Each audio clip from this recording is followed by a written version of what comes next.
The Lord, hallelujah. खुदावंद का धन्यवाद हो कि एक बार फिर से खुदा ने मौका दिया आप लोगों के साथ मिलने का, मुस्कुराने का, खुदा के कलाम बांटने का। खुदा का धन्यवाद हो और आपका स्वागत करते हैं हमारे यूट्यूब चैनल पे। खुदावंद आपको आशीष दे, बरकत दे, और जो लोग हमें फेसबुक पे देख रहे हैं उनको भी खुदावंद बड़ी बरकत दे। आज मैं ज़्यादा समय न लेते हुए खुदा के कलाम में चलेंगे। आज मैं 4 बातें जो मैंने सीखी हैं मैं आपके सामने रखूँगा, खुदा की महिमा करूँगा। 4 बातें कि दुष्ट किसके समान है, दुष्ट किसके समान है, दुष्ट लोग किसके समान है। खुदा आपने मेरे को 4 बातें सिखाई है कि वो किसके समान है। ऐसे तो बहुत सी वाक्याएं खुदा उनके कलाम बता रहा है, मगर 4 बातों से मेरे को खुदा आपने सिखाया जो मैं आपके सामने रखूंगा।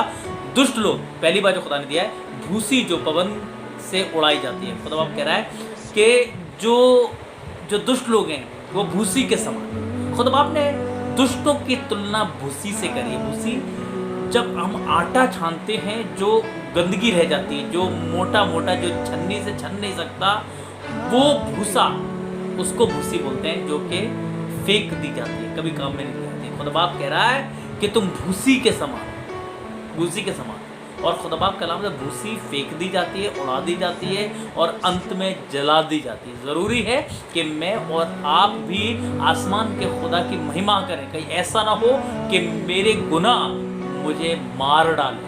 ज़रूरी है हम दुष्टता के काम छोड़ दें। दुष्टता क्या है? हम सोचते हैं कि हम धर्मी हैं, हम प्रार्थना तो कर रहे हैं, खुदा धर्मी तो हैं, हम खुदा बाप बाइबल पढ़ रहे हैं, धर्मी तो हैं। नहीं, तुम झूठ बोल रहे हो, दुष्टता के काम कर रहे हो। जो दुष्ट तो अंधकार के काम कर रहे हैं वो दुष्ट ही हैं।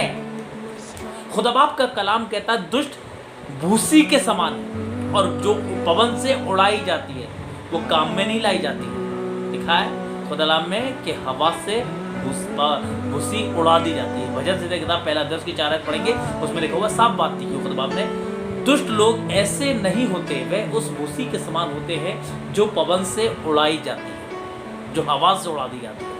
दुष्ट लोग ठहर नहीं सकते, एक जगह ठहर नहीं सकते, उनको भेद खुलने का डर होता है। अच्छे लोगों के बीच में ठहर नहीं सकते, वो यहाँ पे आग लगाएंगे चले जाएंगे, वो गलत काम करके चले जाएंगे। मगर खुदा का कलाम बता रहा है कि मैं उनको ऐसी सजा दूंगा जैसे कि भूसी पवन से उड़ जाती है। खुदा बाप आप और मुझे चेतावनी दे रहा है कि हम दुष्टता के काम को छोड़ दें, कहीं हम भी उस भूसी के समान उड़ा दिए ना जाए। दुष्टता के काम छोड़ दें, हमें पश्चाताप का मौका मिला है। ये समय लोग कहते हैं यीशु मसीह आ नहीं रहा है, आ नहीं रहा है, आएगा, इसलिए वो मौका दे रहा है मेरे को और आपको।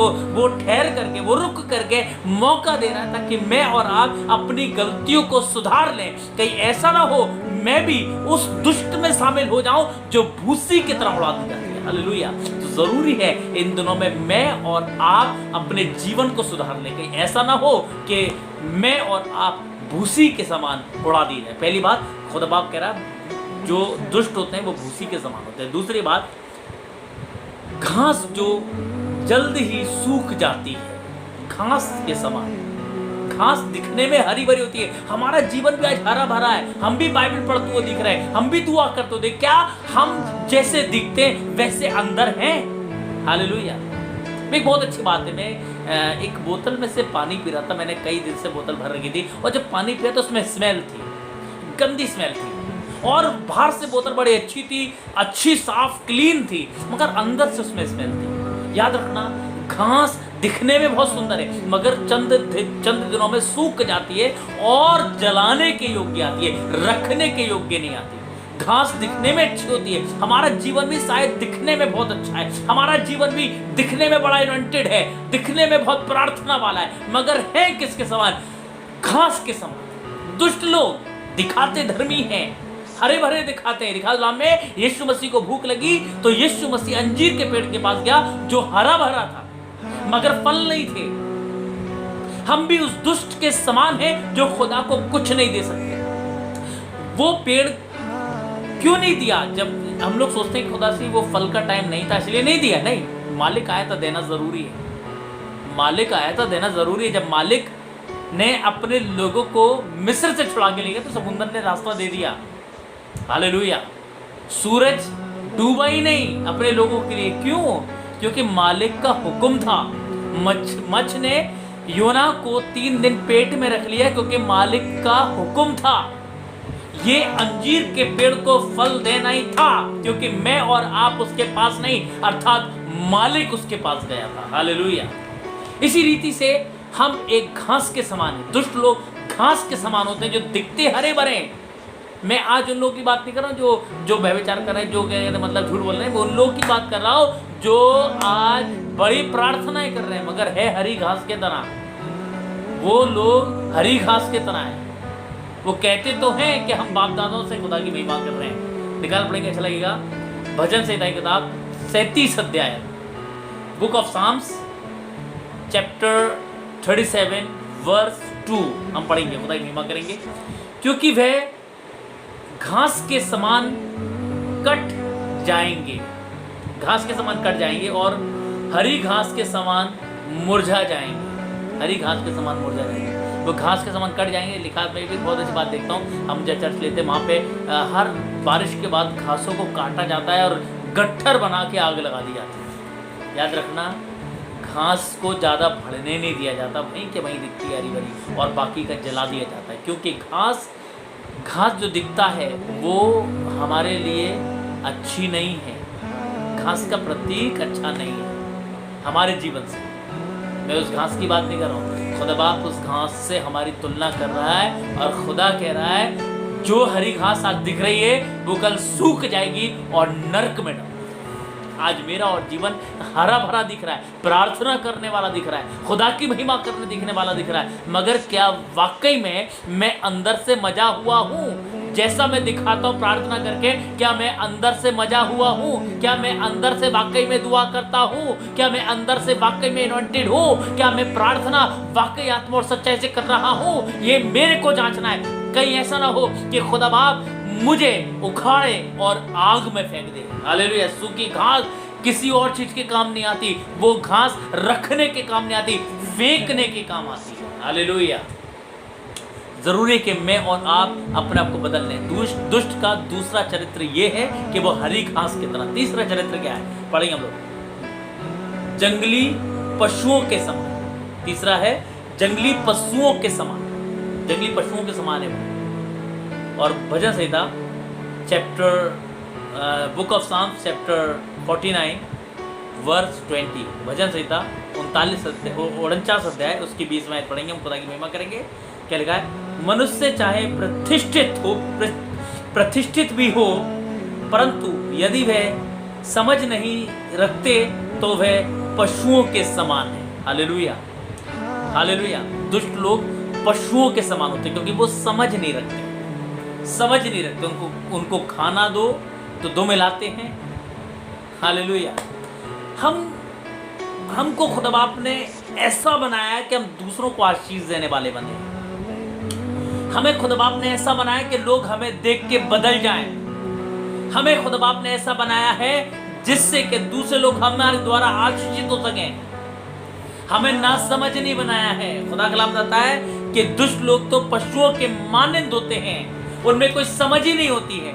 ये तो लिखा है, कहते हैं भजन संहिता 49 उसकी 20 आयत में लिखा हुआ है। क्या लिखा है? मनुष्य चाहे प्रतिष्ठित भी हो, बड़ा क्यों नहीं हो, अमीर क्यों ना हो, बुद्धिमान क्यों ना हो, अगर समझ नहीं रखता तो व्यर्थ है। हालेलुया। व्यर्थ है। परंतु यदि वे समझ नहीं रखते तो पशुओं के समान हैं। दुष्ट लोग पशुओं के समान होते हैं। वो जल्दबाजी तो करते हैं कि हम इधर आग लगा दें, उधर उधर उधर उसकी बुराई कर दें, वो पास्टर की बुराई कर दें, उस चर्च की बुराई कर दें, अपने उस परिवार वाले की बुराई कर दें, अपने भाइयों की बुराई कर दें। खुदा का कलाम कहता है दुष्ट लोग जो समझ नहीं रखते वो पशुओं के माने।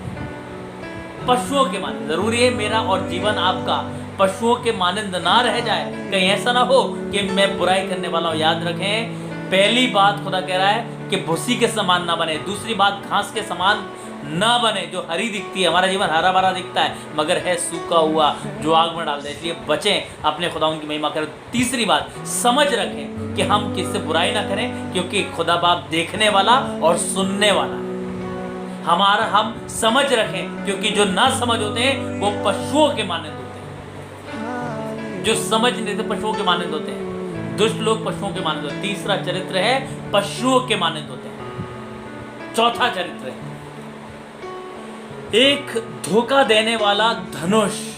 एक धोखा देने वाला धनुष जो निकाल पड़ेंगे, चलेगा आप लोगों को। भजन संहिता किताब 78 अध्याय उसकी 57 आई थी। साम्स 78 चैप्टर वर्स 57 निकाल पड़ेंगे, चलेगा आप लोगों को।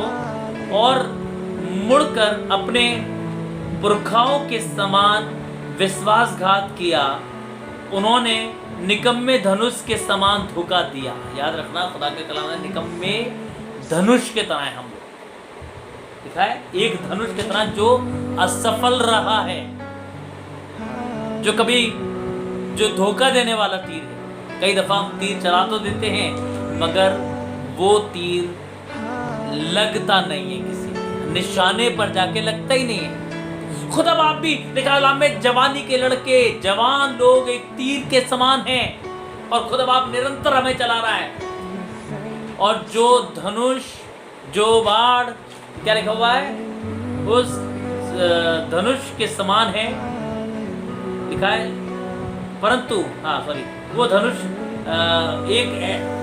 एक धोखा देने वाला धनुष, एक धोखा देने वाला धनुष वो उस धनुष के समान है जो धोखा देने वाला है लिखा है। और मुड़कर अपने पुरखाओं के समान विश्वासघात किया, पुरखाओं के समान। पुरखाओं ने भी यही किया और आज और मैं और आप यही करते रहे। हम वो दम भरते हैं, मेरे बाप दादा ये थे, मेरे बाप दादा बड़े पोस्ट पे थे, मेरे बाप दादा ये वाला काम करते थे, मेरे बाप दादा बड़े प्रार्थना करने वाले थे, मेरे बाप दादा चढ़ जाने वाले थे। याद रखना, तुम्हें दूसरे की नहीं, अपना गिनाना है काम कि तुम कैसे हो, तुम ऐसे। तो तुम्हारे बाप दादा ने तो तुम्हें धोखा दे दिया है। अपने साल में एक बार चर्च जाने वाले कहते हैं कि हम धर्मी हैं। नहीं, लोग कहते हैं कि देखो हमारे बाप दादा बरसों से क्रिश्चियन थे, बरसों से कहते मतलब खुदा को मानते थे, उन्होंने कोई तीर नहीं तोड़ा, उन्होंने कोई तीर नहीं चला दिया तुम्हारे लिए। तुम्हें गलत शिक्षा देके गए हैं कि साल में एक बार चर्च जाना है। लिखा है कलाम में कि तुम्हें वो धनुष बनना है जो निकम्मा नहीं है, जो वो धनुष बनना है जो काम करके लौटे, वो धनुष बनना है जो सीधा निशाने पे लगे। लिखा है खुदा कलाम में, पौलुस कहने लगा कि मैं निशाने की तरफ दौड़ा चला जाता हूं, क्योंकि मैं वो तीर हूं जो तरकश से निकला हूं और चला दिया यीशु मसीह ने, ताकि मैं निशाने पे जाके लगूं और खुदा की महिमा करूं। याद रखना, मेरे और आपको वो बाप दादाओं की कहानी नहीं गिनानी है, मेरे और आपको वाले बाप दादाओं की कहानी नहीं गिनानी है। मेरे और आपको मेरा जीवन खुदा को बताना है कि खुदा बाप मेरा जीवन तेरे लिए है, जो तू चलाएगा तो यूज होके ही लौटेगा। हालेलुया। याद रखें, ये 4 चरित्र हैं किसके? दुष्ट मनुष्य के। पहला, वो भूसी के समान, दूसरा घास के समान, तीसरा जंगली पशुओं के समान, चौथा धोखा देने वाला धनुष। धोखा देने वाला, हम धोखा देने वाले हैं, हम ऐसे बाढ़ हैं धोखा देने वाले, जो ऐसे धनुष से निकले जो हमारे रिश्ते को दर्शाता है कि हम बाप दादाओं ने चला दिया, वो धनुष से चले जो निकम्मा धनुष है, निकम्मी बातें कर रहे हैं और खुदा की महिमा कर रहे हैं। खुदा बाप कह रहा है धोखा देने वालों के नहीं, मगर आशीर्वादित बनो ताकि खुदा की महिमा हो। धोखा देने वाले नहीं, काम में आने वाले बनो। ऐसे बनो जो कि काम आए, ऐसे धनुष बनो, ऐसे बाढ़ बनो जो निशाने पर लगता है। हालेलुया। खुदा की महिमा करो, खुदा की स्तुति करो, 4 बातें सीखो और खुदा की महिमा करो। इन दिनों में, लॉकडाउन में अपने आप को जांचो कि खुदा बाप मैं दुष्टता के काम तो नहीं कर रहा हूँ। अगर दुष्टता के काम कर रहे हैं तो आज छोड़ दें, उन कामों को छोड़ दें और खुदा की महिमा करें, क्योंकि खुदा निरंतर मेरे और आपको देख रहा है। दुआ करें।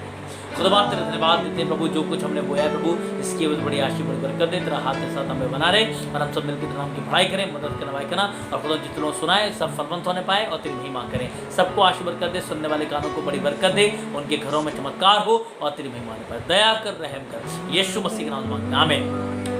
Praise Lord. खुदा आपको आशीष दे, बरकत दे, घर पे रहिए, सुरक्षित रहिए और हमेशा फलवंत रहिए। इस वीडियो को, इस वचन को ज़्यादा से ज़्यादा शेयर करिए, सब्सक्राइब करिए चैनल को, ताकि लोग और लोगों तक ये कलाम जाए और खुदा की प्रेज लॉर्ड।